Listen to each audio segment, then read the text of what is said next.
I do have a question about the near-death experiences and how they relate to other people, because near-death experiences are really good for people who are going through grief. At the moment that somebody else has passed, they need to feel some type of comfort knowing that that person didn't suffer during their death, because out of all the near-death experiences that I've talked to and that I've heard of, nobody has ever said they were in a lot of pain during the death. They didn't even know they were dead. The pain always comes from going back into the body. But you mentioned the beings that you saw. Okay, so we can call them people, entities, whatever the I call them terminology we want people. to I just use. call them people. Just people. So the people People. that you saw, there's also people that are seen in other near-death experiences. So I think the question is, who are those people and what dimension are they on, essentially? Because are they people that are with us? Are they people that are helping with the contracts, like what you had said? Or what is their purpose, essentially, in that part where we separate from our body? Okay, I'm going to give you a word. There's a Okay. word called resonance. Okay. See, people teach about frequency and vibration, Mm-hmm. and that's bullshit. Mm-hmm. Frequency and vibration, and I say it like it is. Mm-hmm. Frequency and vibration are byproducts. That's all they are. And by the way, there is no death. And there's multi dimensions that we experience. But in duality, it's such a dense resonance. It's dense. And so that's why we forget, because it's programmed through our left computer brain that goes to the right male side. That's why we recreate.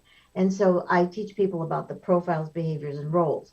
Elizabeth Taylor, I use as example. She was the perfect duality based person. She married the same profile 8 times, and 4 of her best friends were gay, and they were all the same profile. Now, remember, these people are also profiles, Mm-hmm. and some of them are much more conscious. Consciousness, non duality is the key to me. I am not going to deal with any of people, whatever you want to call them, race, that are duality based. And in this universe, they're all duality based, whether they're Arcturians or Pleiadians or Cirrus beings. I Yeah. can go down the list. Yeah. So in that part, I sound like a snob because I am not interested in recreating and recreating the same stuff. Right. And so because of the resonance key that I teach people, so they're not dead. We are multidimensional to start with. And this is how I explain it. In your body, look at all the systems that you have, Christopher. Mm-hmm. You have your lymphatic system, you have your nervous system, you have your digestive system, you have your skeletal system, you have your skin, which is those are all dimensions Mm-hmm. within you. Mm-hmm. We are multidimensional to begin with, and we only use half a brain. The Mm-hmm. right brain is the creative brain that goes to the female side, non-gender. And so because of that, in a way, consciousness snobbery. I mean it in a kind way. I only attract people that are non-duality that I can have a conversation with that doesn't tell me memorize it and pass the test. Right. And that's how I learned. So, and learned and remembered about myself. So I'm actually teaching people how to remember Mm-hmm. being a real human before the manipulation in the petri dish, Mm-hmm. by other races of people that are duality based to control. And so the key is to be in your own power. And that's a resonance instead of being forced. Duality is based on force. So if you look at the movie Star Wars, it's the force be with you. Mm-hmm. How many sequels does it take to Right. bring down the empire? They Right. never do, Right. because it's this over and over again. Right. And so you don't die, you are multidimensional. And so I really see the near death experiences is the opportunity that the person created for themselves. Now you mentioned grief. Mm-hmm. I have assisted, I can't even tell you, even family members to leave this body and go. Mm-hmm. So where you leave is where you pick up. If you leave aggravated, if you leave angry, if you leave whatever emotionality that you leave, it's how you come back. Oops, I did it again. Britney Spears said it so brilliantly. Oops, I did it again. And so when you are in these near death experiences, you are not dying. You cannot die. It's impossible. Your consciousness continues, but you have to know where the resonance of your consciousness is. I've been talking to dead people since I was 3 years old, Mhm. but they weren't dead to me. And way before that movie, my one brother who was 11 years older, and I was a kid, he said, "Don't tell me you're talking to dead people." And Christopher said, I do every day. I see him in the grocery store, driving down the street. They're completely flatlined and they don't even know it, Yeah. not judging. Yeah. Isn't that amazing? You simply can't. As a matter of fact, because of this, I just wrote an article for my main newsletter about what I learned from dying. Hmm. I learned from dying that you never die. Right. But where you go depends on your resonance of your consciousness. If you are a victim consciousness, Hmm. for me, I'm a victim, somebody's going to beat me up or whatever, I guarantee you will go to a dimension where you get victimized. Okay. So I don't know if I'm going to regret bringing this up because it pushes a little bit too far past what we're discussing with near-death experiences. But a lot of times people will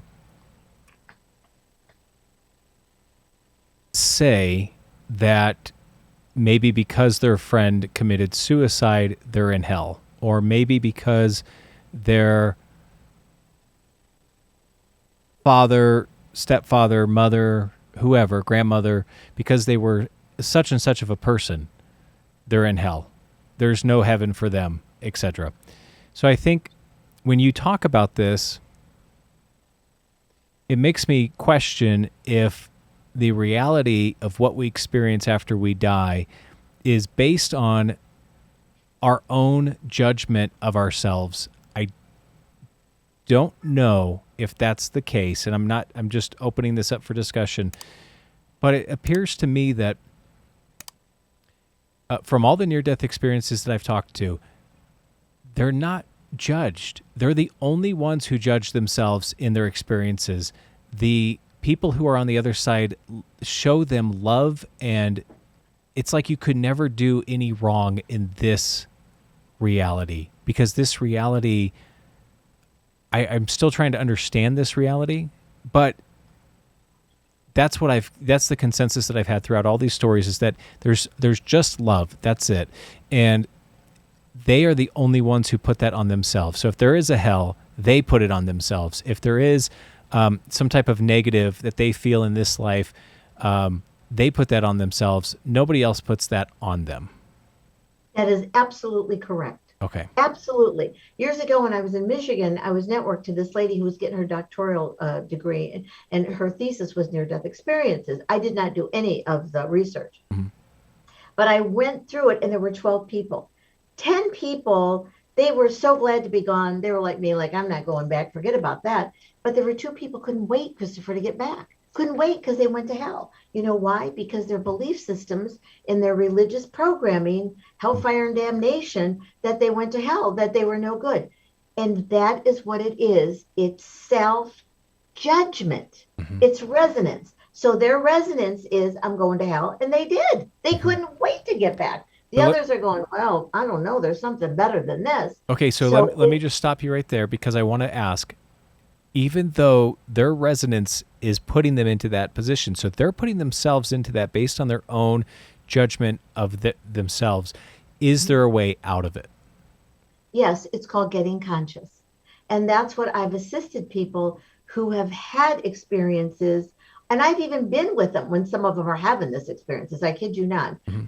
That's not anything that I thought that I would be doing, believe me. But 1991 was the change agent.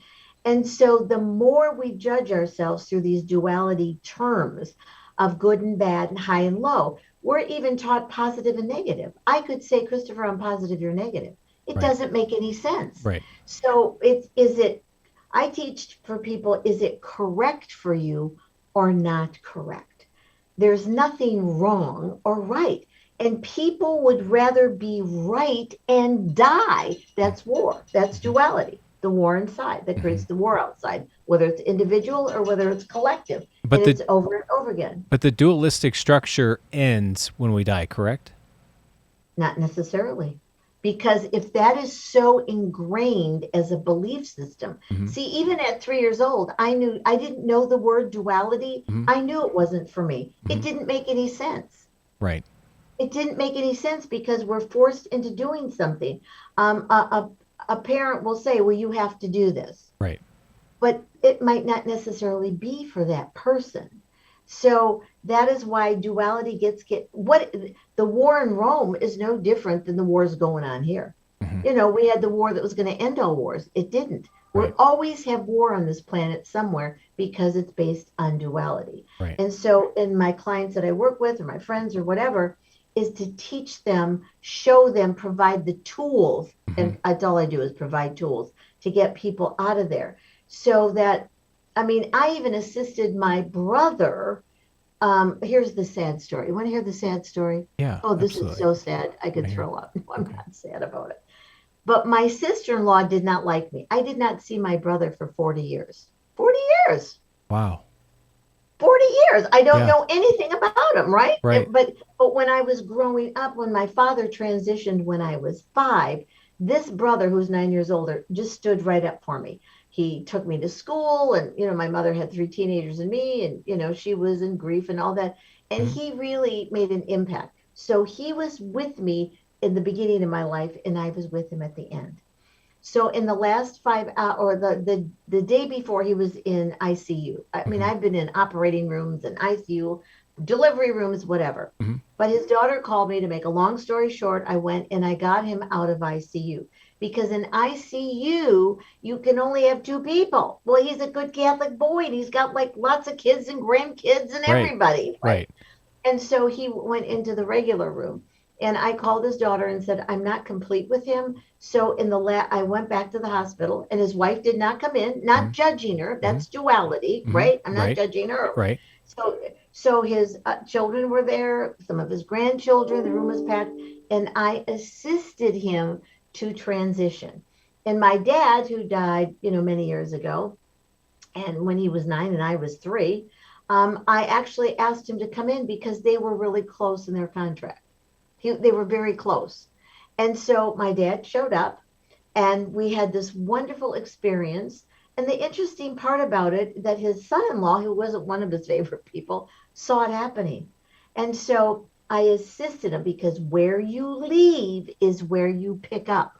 And I got him out the door before the nurse showed up with the morphine. So he went Really? out clear. Okay. And he wasn't afraid. And Mhm. we took the steps for him that when he was free. And the best thing he said to me, Christopher, as he is now getting ready to exit, because I could see his, you could call it spirit Mhm. or his essence or physicality. He looked at me and smiled. And remember, and then he had a stroke and all that. Right. He said, Sherry, I'll be back. I said, yep, you and Arnold. And he left smiling. And I know he's Yeah. going to come back. And I even Yeah. know who he's going to come back through. And he's going back to the same family. I kid you not. There's no doubt about it. So, but it was such a sense of freedom that he went out peacefully. So I've assisted many people to leave so they have a plan. They Yeah. have a plan. That's why they call this a planet. They have a plan. And Interesting. so I even know when he's coming back, if we're still here with all the craziness going on. So let me ask you, I just interviewed another woman this morning about reincarnation. So when you said that he has a plan to come back, is that what you're meaning? Mm-hmm. And Okay. so I don't believe in reincarnation. Mm-hmm. It's just an identifier. Okay. I teach the continuum. Okay. So it's cellular memory. He has the cellular memory in the plan. He Mhm. is going to come back. I even know he's coming back through. I know he's going back to the same family. He is. But I've worked with some individuals that are not coming back to the same family, and they wouldn't come back if you paid them. Right. And it's really exquisite. So everybody has their own uniqueness Hmm. of how they move on or move in. See, there in duality, it's forward and backwards. There's no such thing. Hmm. I even teach people what time is because there is no time. Time is an increment of space. We're all space. You're in a space, I'm in a space, your bathroom's your space. And so it is so fabulous to be able to share tools of consciousness, and people do not have to leave miserably because they don't die anyway. So why go into another dimension being miserable? I want to thank you for watching this video. I really hope that you enjoyed it. You know, we talk about a lot of crazy stuff here, so if you could, if you want to hear more, just like and subscribe to the channel. It would really help us out a lot. And plus, if you have a crazy story, whether it be an alien abduction, near-death experience, or something of the paranormal, or a glitch in the matrix, please let us know. Share it in the comments. We'd love to have you on the show.